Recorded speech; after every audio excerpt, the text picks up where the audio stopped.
Okay, so we're here to talk about deepfake videos, and many, perhaps most of the early psychological studies on deepfake videos have focused on whether people can spot them.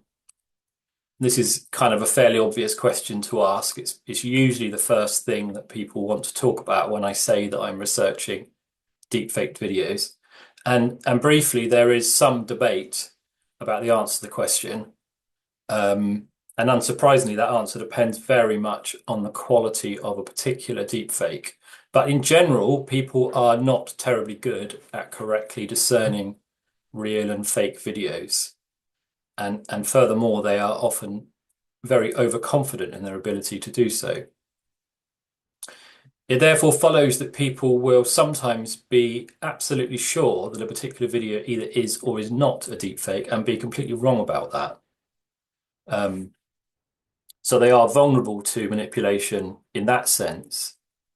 And it's also worth noting that the quality of deepfakes is improving all the time at such a rate that trying to teach people to spot them based on current technology is something of an arms race. And to demonstrate that point, I'll show you a video of myself, which I made for Steve just to show him how the technology's come on.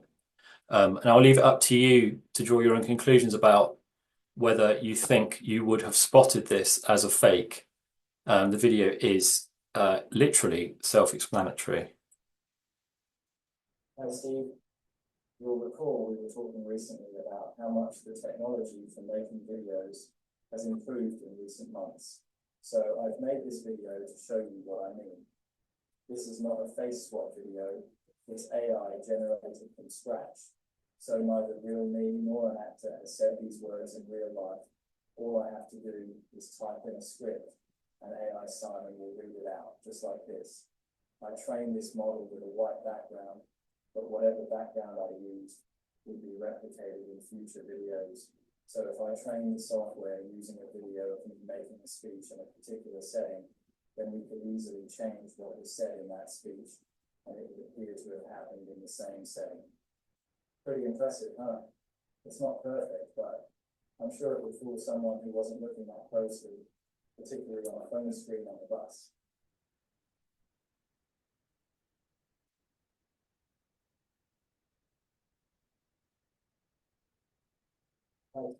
Oh, sorry. For some reason, that's gone. Here we go. So just by a show of hands on the screen, if you feel so inclined, does anyone think that they would have spotted that?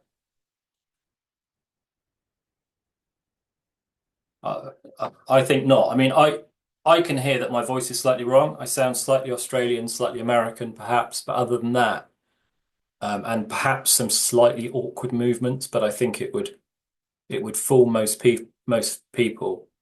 And I therefore decided early on to focus, rather than focusing on this question of whether people can spot deepfake videos, I think there's a much more interesting and more important question, and that is whether people will be influenced by the content of a deepfake video, even when they know that it's fake. I was inspired to ask this question by some really old studies on the continued influence effect, including Steve's 2005 paper, in which he found that people continued to believe in the existence of weapons of mass destruction in Iraq, even when that particular piece of misinformation had been widely discredited and also officially corrected. Now, the question of whether transparency warnings are sufficient in this context is timely because there is an underlying assumption in much of the legislation and regulation currently being introduced that transparency is enough. So, for example, we see this from the EU Artificial Intelligence Act. Deployers of an AI system that generates or manipulates image, audio, or video content constituting a deepfake shall disclose that the content has been artificially generated or manipulated. So this is the question that I decided to try and answer. Is transparency enough for people to successfully ignore the content of a deepfake video that has already been identified and flagged as fake?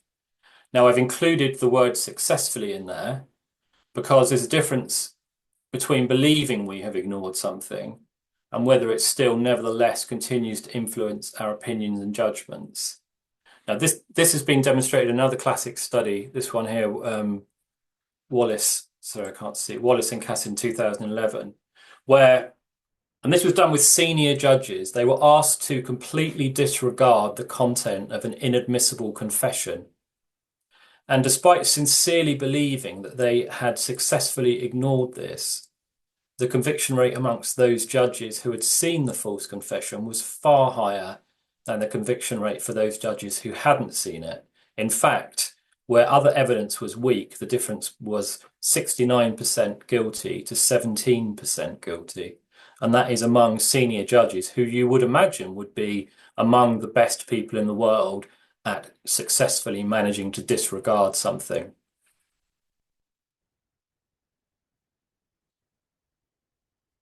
So how do we go about answering this question? So far, I've done 3 experiments based on the same experimental design, which I'll go through now.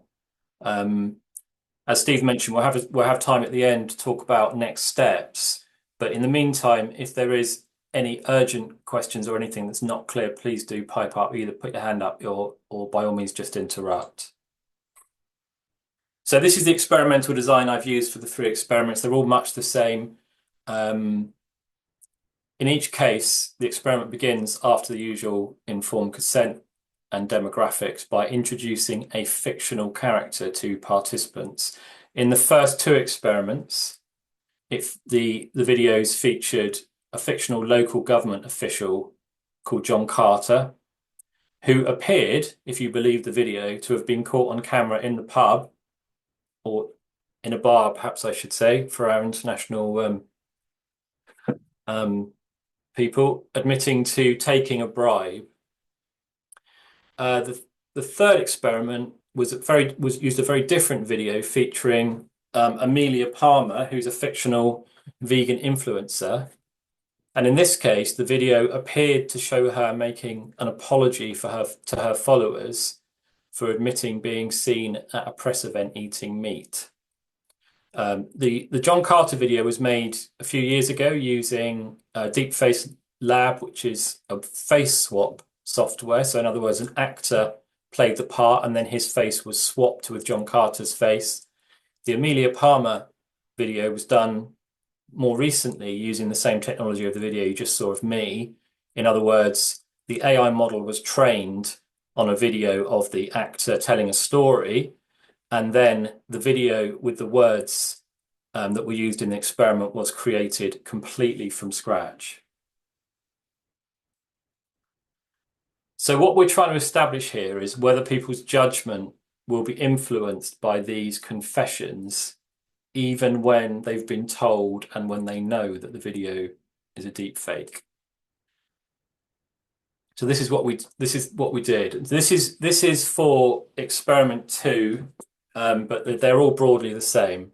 So just to run you through how this works. So in experiment 2, people were, when the video was introduced to them, the video you're about to watch has been widely circulated on social media. They either received just that information in the none conditions, or in the generic conditions, they were warned generally of the existence of deepfake videos, warning you should be aware of the existence of deepfake videos. In the specific conditions, they were told specifically that the video they were about to watch has been identified and flagged as a deepfake video.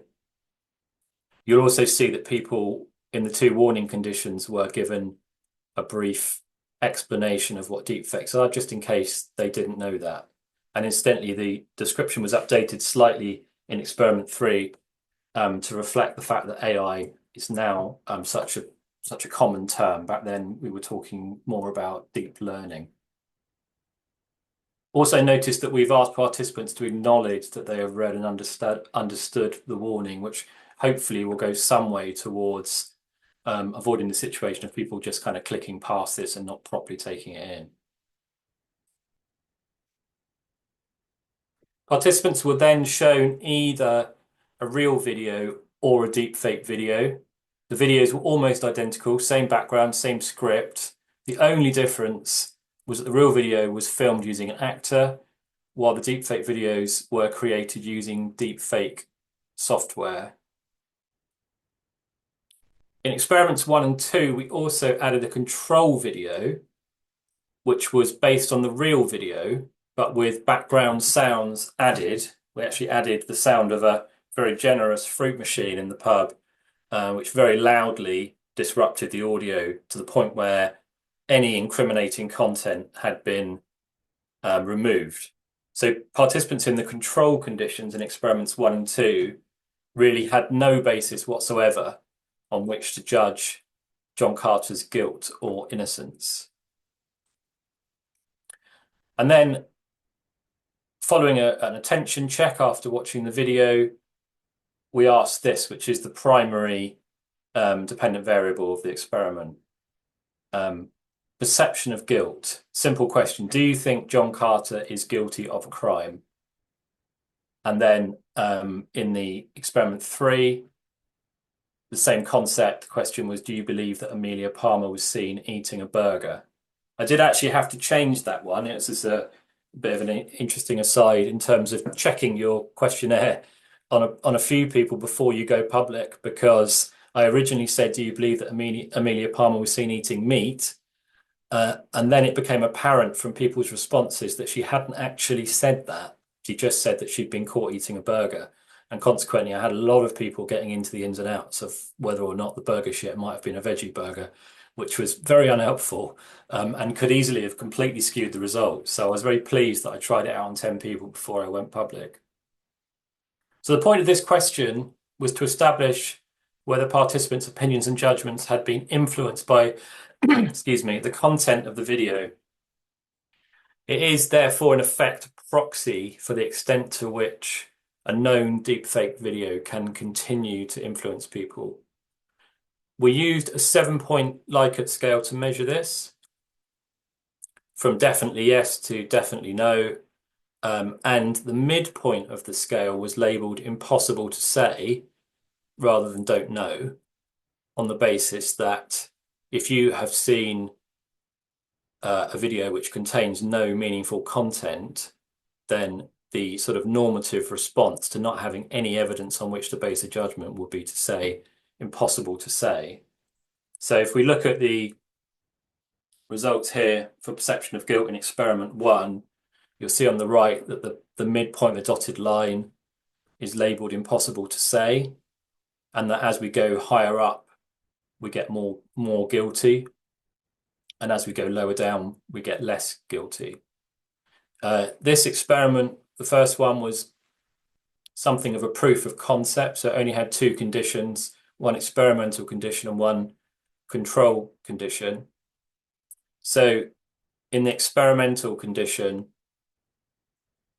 here on the right, participants were shown a deepfake video and told beforehand that this specific video that they were about to watch had been identified and flagged as a deepfake.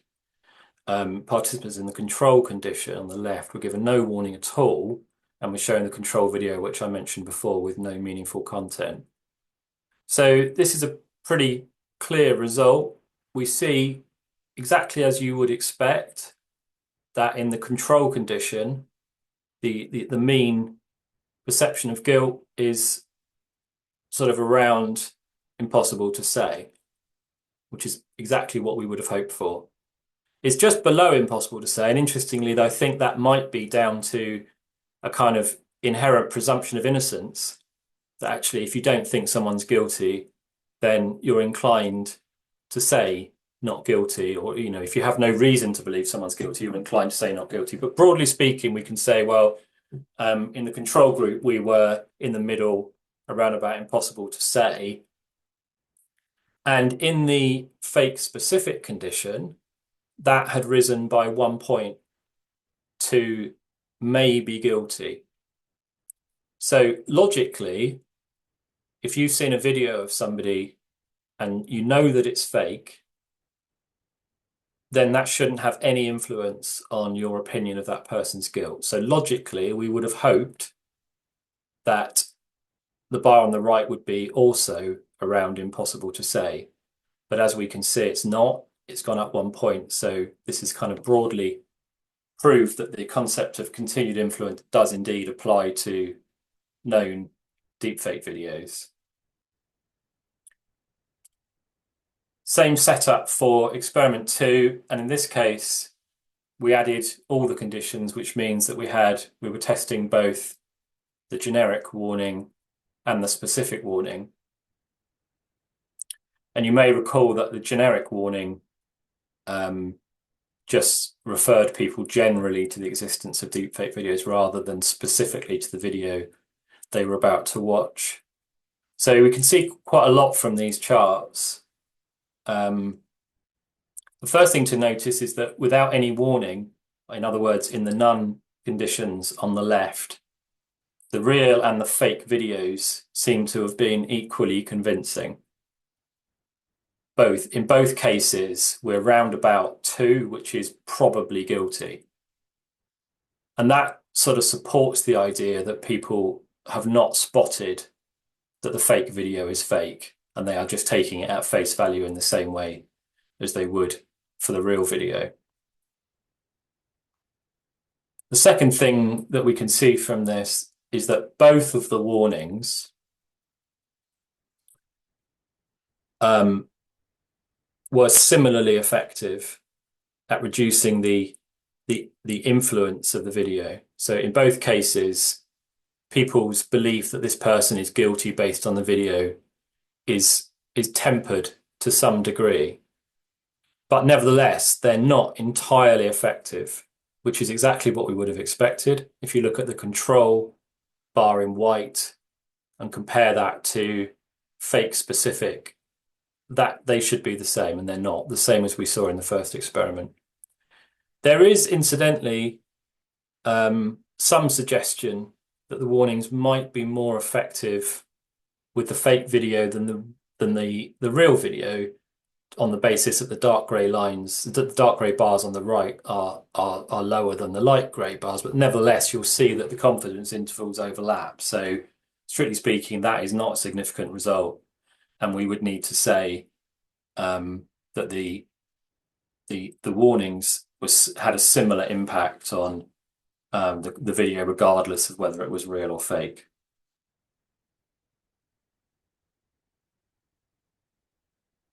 So in experiment 3, we were looking to replicate the results of the 2 earlier experiments.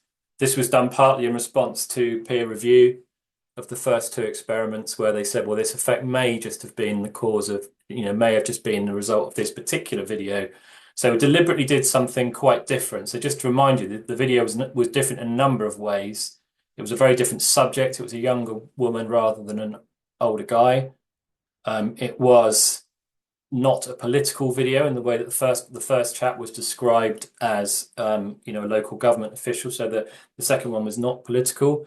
It wasn't a crime. It was instead what most of us might regard as a fairly inconsequential moral transgression, eating meat when you claim to be a vegan. And also the video was made using different technology. It was AI generated rather than a face swap. So there were substantial differences between the 2 videos. But if we switch between these 2 charts, you'll see that the results in the conditions which appear in both are strikingly similar, which was a great result in terms of saying, well, it looks as if this has replicated in the way that we would have expected.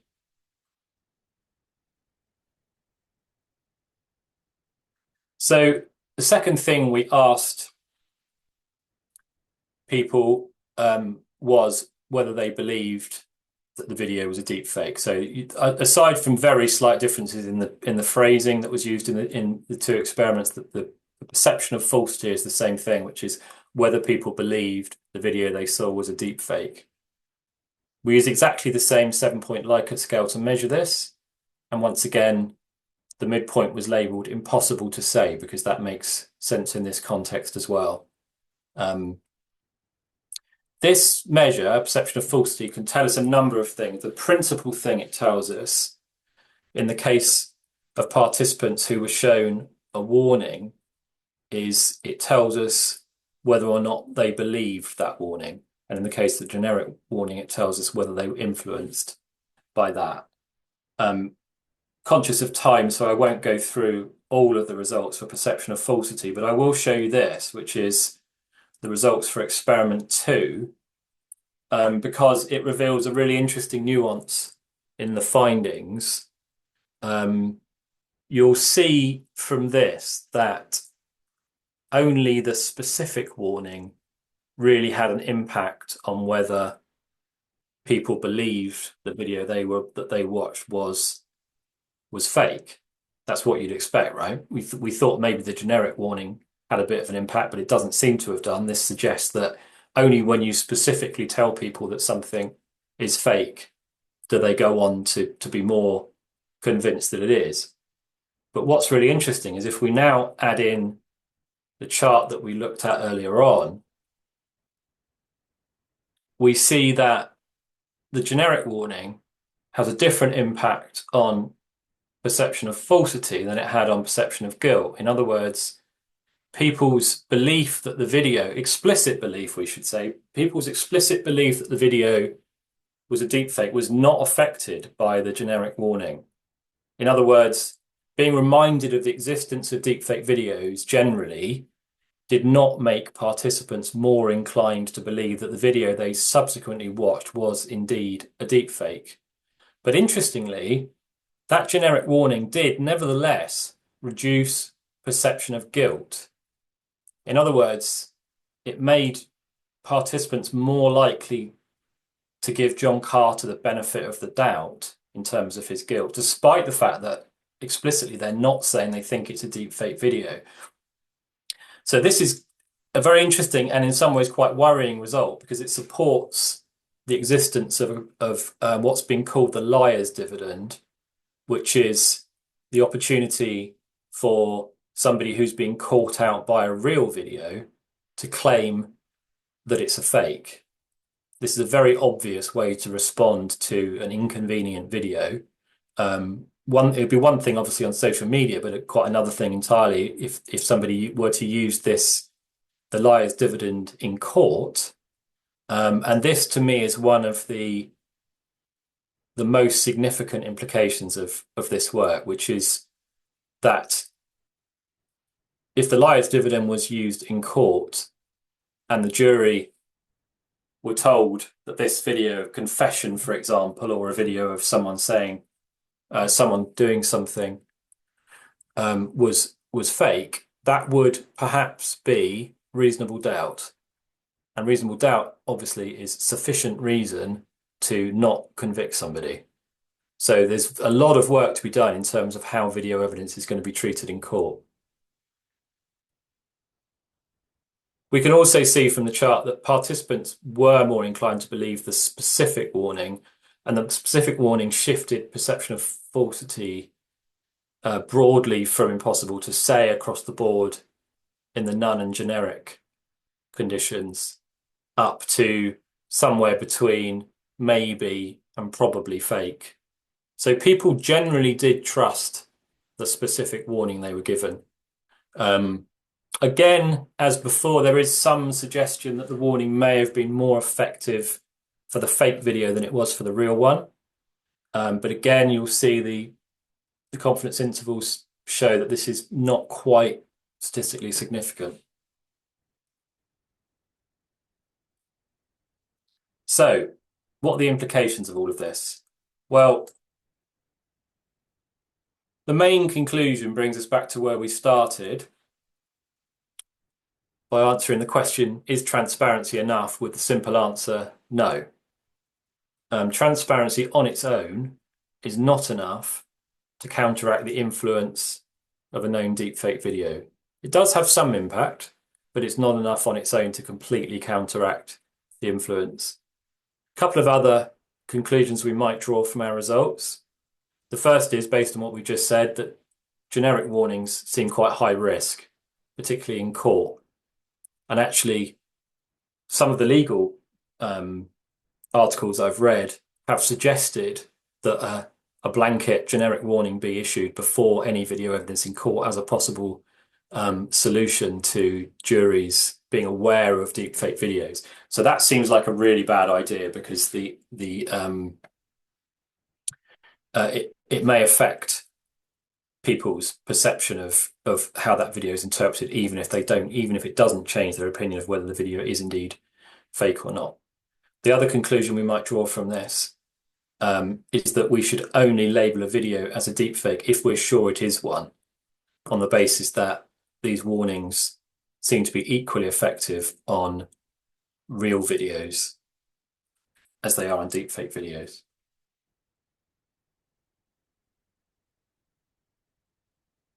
That's where we are. I'll stop sharing my screen and we can answer any questions you may have.